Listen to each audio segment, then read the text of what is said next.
নমস্কাৰ বন্ধু-বান্ধৱীসকল, আপোনালোক সকলোকে এই ভিডিঅ'লৈ স্বাগতম জনাইছোঁ। আজিৰ এই ভিডিঅ'টোত মই আপোনালোকৰ মাজলৈ ক্লাছ 10ৰ MCQবিলাক আগবঢ়াইছোঁ। মই আপোনালোকক ক্লাছ 10ৰ MCQ লগতে ক্লাছ 10ৰ সম্পূৰ্ণ গণিতৰ কোৰ্চটো কৰিম বুলি ভাবিছোঁ। গতিকে আপোনালোকে এই ভিডিঅ'টো চাব অলপ কেনেকুৱা পায়। যদি আপোনালোকে ভাল পায় ছাবস্ক্ৰাইব কৰিব। আহিছোঁ প্ৰথম কুৱেশ্যনটোলৈ। এই কুৱেশ্যনটো সুধিছে 24 আৰু 36ৰ লঘুত্তম গুণিতক অৰ্থাৎ LCM কি হ'ব? আমাক 24 আৰু 36ৰ আমাৰ LCM উলিয়াব কৈছে। 24 আৰু 36ৰ LCM আমি এনেকৈ উলিয়াম। চোৱা, দুটা পদ্ধতি শিকাম তোমালোকক। এতিয়া চোৱা, আমি যদি লওঁ 3 লওঁ, 8 3 গুণ 24 হ'ব, 3 বাং 36 হ'ব। তাৰপিছত আকৌ 4 ল'লে 4 2 গুণ 8, 4 3 গুণ 12 হ'ব। গতিকে আমাৰ এই LCMটো এতিয়া আমাৰ এতিয়া মৌলিক সংখ্যা হৈ গ'ল নহয়, আৰু ইয়াৰ হৰণ নাযায়। গতিকে আমি LCM ইমানতে উলিয়াম। এতিয়া LCM 24 আৰু 36ৰ কিমান হ'ব আমাৰ? 3 পূৰণ 4 পূৰণ 2 পূৰণ 3, 4 3 গুণ 12, 2 বাং 24, 3 24 72। গতিকে LCM 24 আৰু 36ৰ আমাৰ 72 পালোঁ। ইয়াক আৰু এটা ধৰণে আপোনালোকে উলিয়াব পাৰিব। চাওক, 24টো এনেকৈ ল'ব। 24টো হ'ব আপোনাৰ 2 2 গুণ 4, 4 2 গুণ 8, 8 3 গুণ 24। ঠিক তেনেকৈ 36টো হ'ব আমাৰ 2 2 গুণ 4, 4 3 গুণ 12, 3 বাং 36।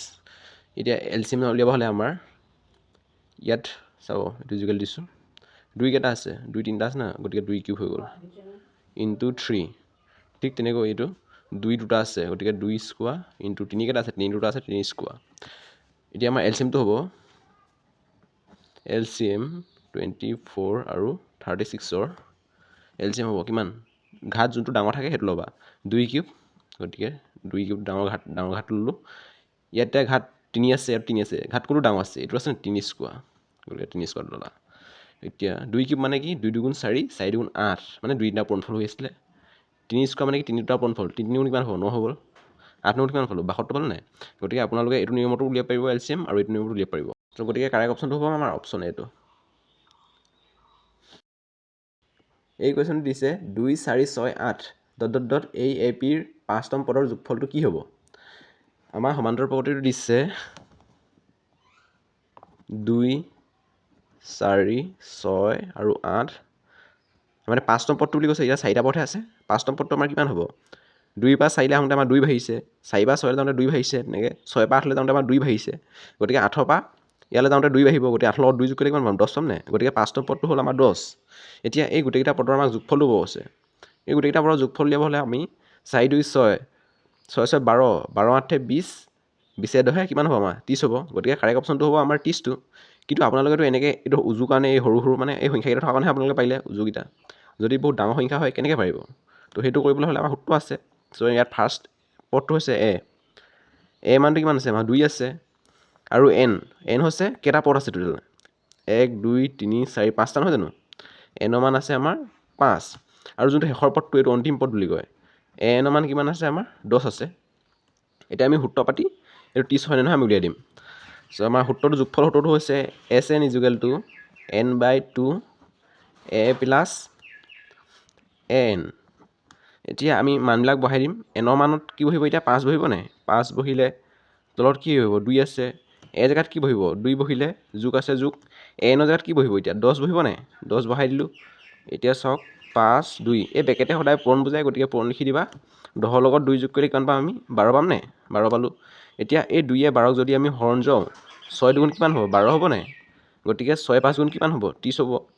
গতিকে আমি এনেকৈও সূত্ৰ পাতি 30 উলিয়াব পাৰোঁ, এনেকৈ আমি 30 ল'ব পাৰোঁ। যদি এতিয়া এইকেইটা সৰু দিলে কাৰণেহে আপোনালোকে 30টো পটককৈ উলিয়াই দিব পাৰিলে। যদি ইমান দীঘল হয় কেনেকৈ যোগ কৰিব? গতিকে সেইবিলাক কৰি থকাতকৈ ডাইৰেক্ট এই সূত্ৰ পাতি আপোনালোকে কৰিব পাৰিব। গতিকে কাৰেক্ট অপশ্যনটো হৈছে আমাৰ অপশ্যন চি। 3 নম্বৰ কুৱেশ্যনটোত কৈছে 5 চেণ্টিমিটাৰ বাহু দৈৰ্ঘ্যৰ ঘনকৰ আয়তন কি হ'ব? এতিয়া আমাৰ ঘনকৰ, আমি জানো যে ঘনকৰ বাহুবিলাক চব সমান। গতিকে বাহু এডালৰ মান দিছে 5 চেণ্টিমিটাৰ। গতিকে বাকীকেইডালৰ মানো 5 চেণ্টিমিটাৰ হ'ব, কাৰণ ঘনকৰ বাহু সদায় সমান। এতিয়া আমাক উলিয়াব কৈছে ঘনকৰ আয়তন। ঘনকৰ আয়তন ঘনকৰ আয়তন হ'ব আমাৰ বাহু কিউব। ঘনকৰ আয়তনৰ সূত্ৰটো হৈছে বাহু কিউব। গতিকে বাহুৰ মান 5, গতিকে 5 কিউব হৈ গ'ল।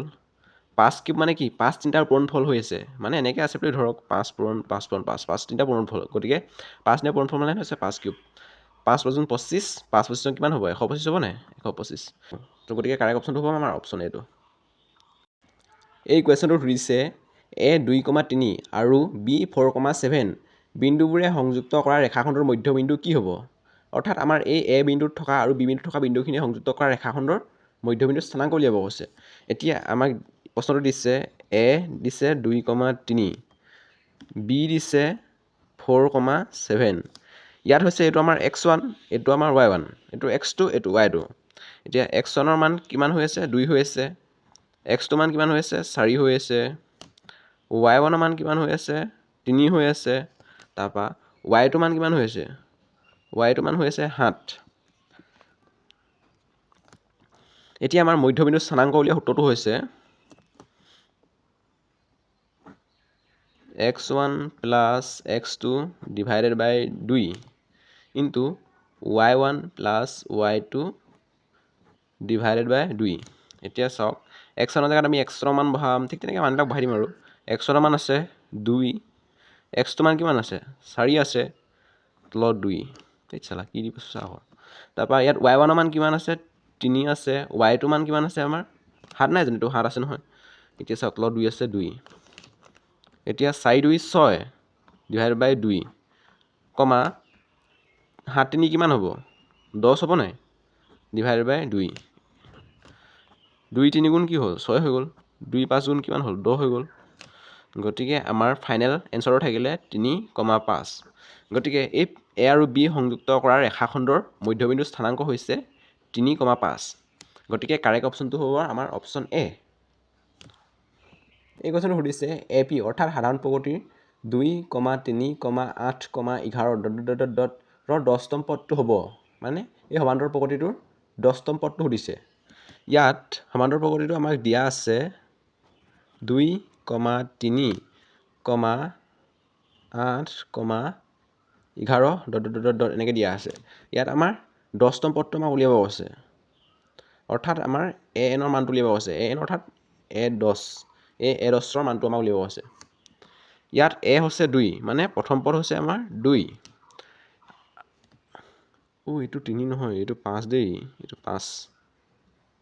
5 মোক কোৱা ভুল হৈছে আৰু দেই বেয়া চাব বাৰু এতিয়া আমি সাধাৰণ উত্তৰ উলিয়াম সাধাৰণ উত্তৰ হৈছে ডি সাধাৰণ উত্তৰ কেনেকৈ উলিয়াব লাগিব ছেকেণ্ড পদটোৱে ফাৰ্ষ্ট পদটোক বিক কৰিব লাগিব এইটো বিক কৰিলে যিটো পাব আপুনি এইটো বিক কৰিলেও সেইটো পাব আকৌ এইটো বিক কৰিলে আপুনি সেইকেইটা মানে পাব গতিকে ছেকেণ্ড পদ মাইনাছ কি হ'ব ফাৰ্ষ্ট পদ 5ৰ পৰা 2 বিক কৰিলোঁ 3 পালোঁ নাই ডি মানটো 3 পালোঁ এতিয়া চাওক এতিয়া ইমানখিনি পালোঁ আৰু এনৰ মানটো কিমান বুলি কৈছে 10 নহয় জানো 10তম পদটো দিছে গতিকে এনৰ মান হ'ব আমাৰ 10 এতিয়া আমাৰ 10তম পদটোহে সুধিছে 10তম পদটো সুধিছে মানে এ এনৰ মান আমাক উলিয়াব কৈছে এতিয়া এ এনৰ সূত্ৰটো হৈছে a + n - 1 d এতিয়া এ এন অৰ্থাৎ এ 10তম পদটোহে আমি উলিয়াম গতিকে এ জেগাত বহাই দিলোঁ আমি এ মান 2 যোগ এনৰ জেগাত কি বহাম এতিয়া 10 বহাম -1 আছে ডি মান কি বহাম 3 বহাম নাই 3 বহাই দিলোঁ এতিয়া চাওক 2 যোগ 10ৰ পৰা 1 গ'ল থাকিল কি হ'ল আমাৰ 9 হ'ল